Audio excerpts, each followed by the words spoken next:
welcome back again on the series Activate Your Inner Peace.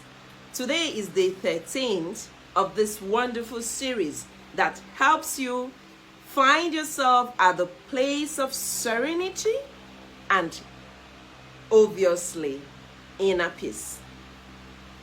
On the series today, we shall be looking at how to activate your inner peace through the power of healing and letting go. By letting go, I simply mean forgiveness. Yes, forgiveness, because there is no healing without forgiveness. And this will help support your healing process. I count myself among the heartbroken because I have nursed dying ones.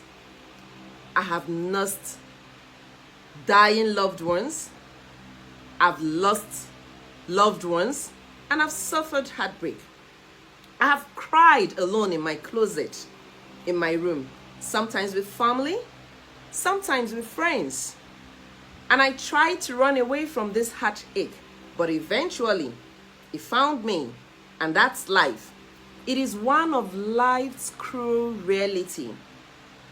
And the best way to rise above this and keep maintaining your serenity and enjoying life is to honor your pain. That is one sure way of doing this. You can honor your pain by accepting it and not trying to push it aside. Avoidance of pain increases pain. Grief have different stages, and it is okay to grieve. But most importantly, it is better to heal. You must pass through different stages of grief. For some, they pass through all the stages, and for others, maybe not. The pace at which you heal is completely dependent on you. It's something nobody can dictate or tell you to do. Because we all have different ways that we grieve. And it is very important to know this. But you must pass through some stage of grief. Emotional wounds are nothing like what you see with your eyes. They are beyond sadness and beyond pain itself. And it is felt right in the depth of your being. You can imagine nursing a dying loved one, and you feel so helpless. There is nothing you can do. This alone can make you unable to forgive yourself. It is something that shakes the foundation of all that you believe in. I've been there, so I know. And that is why it's important to forgive, because sometimes you need to forgive yourself. Sometimes you need to forgive others. And at the other times, you need to do both in order to heal. Just unplug. Put time aside to reflect and honor your pain. Because the pain associated with healing is such that you cannot afford not to put time aside to heal. But most importantly, never run away from it. Remember, avoidance of pain increases pain. Give yourself the permission to grieve. Sometimes loved ones tend to be understanding of our pain, and yes, they mean well by trying to persuade us into pushing the pain away. But I tell you, you need to get over that, because pushing those pain away wouldn't help you in any way. So for your mental sanity, you need to ignore that at that time. You need to ignore them. That's not because they intend to harm you or because you love them less. But for your mental sanity, you need to know what is best for you at that time. In my days of grief, when I lost my daughter, I had this the last moment photo of her while I nursed her dying. And a lot of people then kept on saying, loved ones, and I know they meant well. Oh, delete that picture, delete it. It puts you through hell and all that. But hell no. I wouldn't help that. In those early days, I look at it and I weep and weep. I feel this sense of I couldn't do anything to help. But I tell you, the fact alone that I had this memory of her with me was still a source of closure. Deleting it then for me was like opening up a healing wound. And I kept that particular picture in my phone and I carried it around. I looked at it nearly every day for 2 years after she had gone. Not until last year, when I felt comfortable, I moved it out of my phone. And at this time, nobody asked me to. It was my decision. I just moved it and I felt no pain at all, but happiness, because I now remember her with a smile. And I could still remember vividly as I was moving it, I said, oh, my warrior, you fought. And this is the new picture of her that I had, instead of feeling that guilt that I couldn't do anything to save her. And I tell you, this is a more empowered state to be in. This is the peace that comes when you accept your pain and heal from within.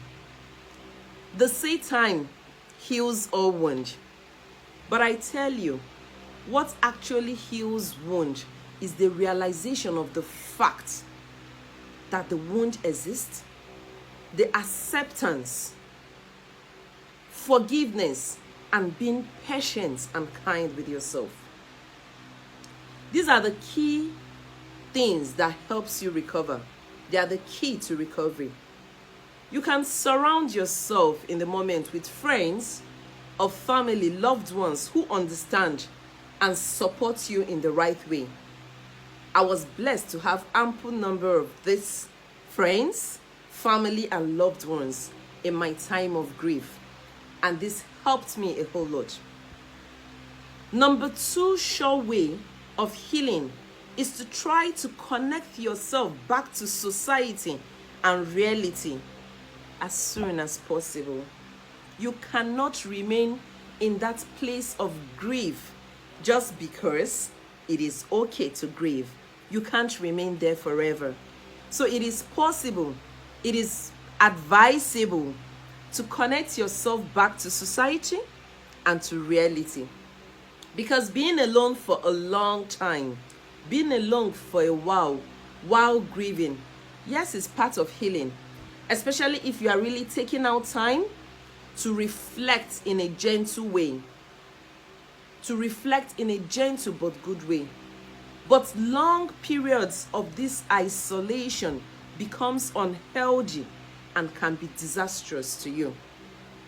Deep pain brings out the demon in you, such as self-blame, unforgiveness of self, unforgiveness of others, embracing victimhood, or even bitterness. And that has caused a lot of harm than good to grieving people. Choice like this would entrap you and make you a slave to your grief, snatching away all of your freedom, therefore depriving you of inner peace.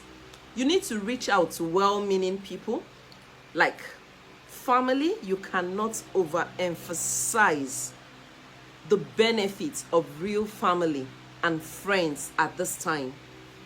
You need to reach out to family and friends who can support you You need to seek comfort too in prayer and meditation. I believe a whole lot in it, and I cannot overemphasize the impact it had on me in my moments of grief. This is also a good time to ward off toxic people. Yeah, because they come flooding at this time. Never let your grief take a better part of you.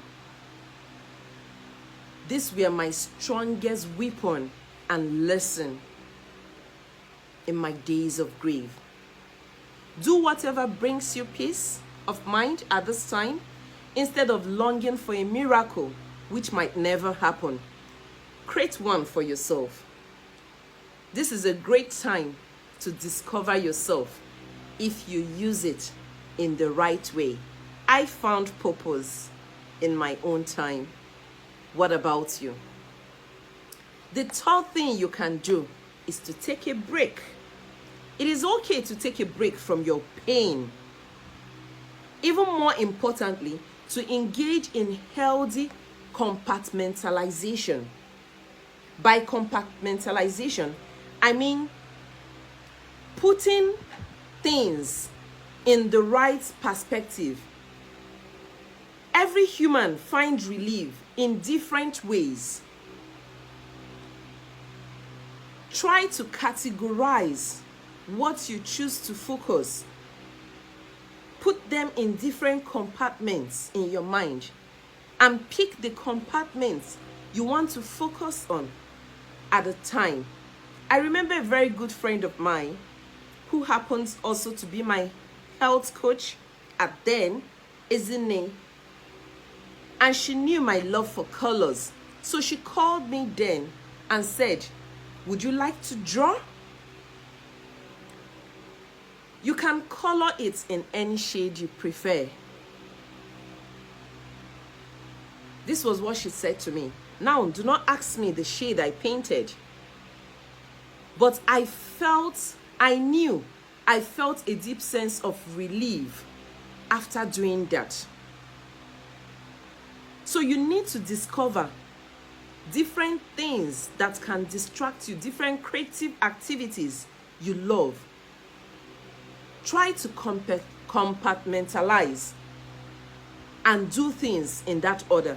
So some people find their creative activity in things like writing, singing, art, or even movies. Others find them in movements like jumping, taking a walk, dancing. Just pick a task that allows you to escape for that moment by stepping out into another reality. That's when you have put things in compartments. It's easy for you to step out from this compartment into another reality, into another compartment, even if it's only for a few moments. And do not be upset. Your pain would not go away. It will be right there waiting for you. But you will be more equipped, fortified, rested, and ready to face it when you come back to it. This helps in a great way. The fourth way you can heal is to learn from it. Learn from your pain. That is a way of healing. It is said that the road to wisdom is paved with pain and suffering. Little wonder the psychologist talked about post-traumatic growth idea. Post-traumatic growth idea is just that idea that says that before a growth actually happened, you pass through a traumatic stage, or you must have passed through a traumatic stage, and then you see this massive growth. Reflecting, exploring, pondering without self-attack or blame opens you up to gather understanding and compassion for yourself and for others. This is awareness in itself. Awareness of yourself and others. Imbibing an attitude of learning at this time would help you uncover value in the experience you're going through.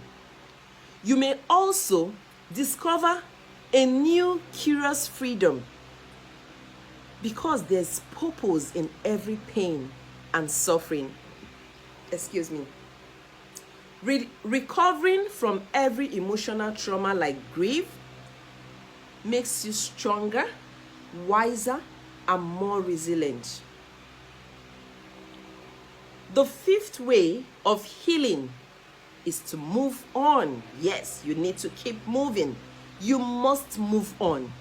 In the event of grief, you need to gather all the courage you can muster and move on.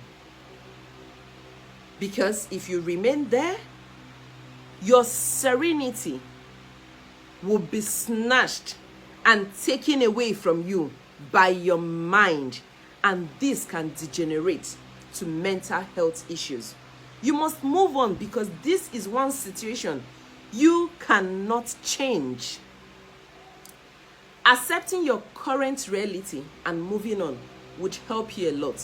Sadly, some people allow grief and suffering to define them, to shape them, and in due course robs them of their living and peace of mind. But the best thing to do is to rise above it. After you've accepted your pain and given yourself time to grieve, after you have reached out to others for support, family and friends, and making space for your recovery, you need to make that decision to move on. Because would you allow your pain, your emotional pain, to hold you back forever? Will you decide, or would you decide for it to propel you in a new direction? The decision is up to you. So today, I still miss my daughter, certainly, but I have so many other children to care for. So I like to imagine that my daughter, wherever she is praying for me and is very proud of me as a mom.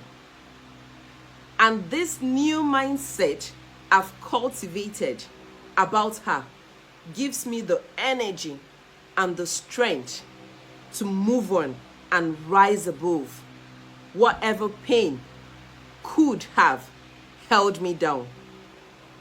I believe so much in this famous serenity prayer. It says, "Give me the courage to accept the things I cannot change." This is an excellent template for achieving inner peace, especially when it has to do with healing, as it embodies 3 seats of strength. Yes, 3. The courage, the serenity, and the wisdom. This is not me wanting to sound religious at all, or to bring in an undertone of religion to what I'm saying. But I cannot help but use this as a guide in my journey of achieving serenity, and you might want to adopt it. The 3 seats of strength here, that's the courage, serenity, and wisdom, simply says that when you encounter anything in life, when life throws challenges at you, then you can evaluate that challenge through these 3 seats of strength by simply asking yourself, can I change this situation? If yes, then you need courage to face the problem and change it. If no, then you need serenity. You need inner peace to accept that you cannot change this particular problem. Hence, you let go of whatever is holding you bound, and eventually it allows you to give yourself the consent for your healing. This is because healing cannot happen without your permission, as healing is a thing of the mind. It can't take place without your permission. Then finally, if you are not certain as to whether to answer yes or no to the question, the things I cannot change. Then in this situation, you need wisdom. You need wisdom to make the right decision, so you would be able to move on and not get stuck in that particular thing. And that's why I find this powerful prayer a great source of healing, a great way to activate your inner peace, especially when it has to do with healing, letting go, or forgiveness. With this, I come to the end of this series for today. Until I come your way again on the continuation of this series, I remain your Serenity Coach, Chineye Nwobi.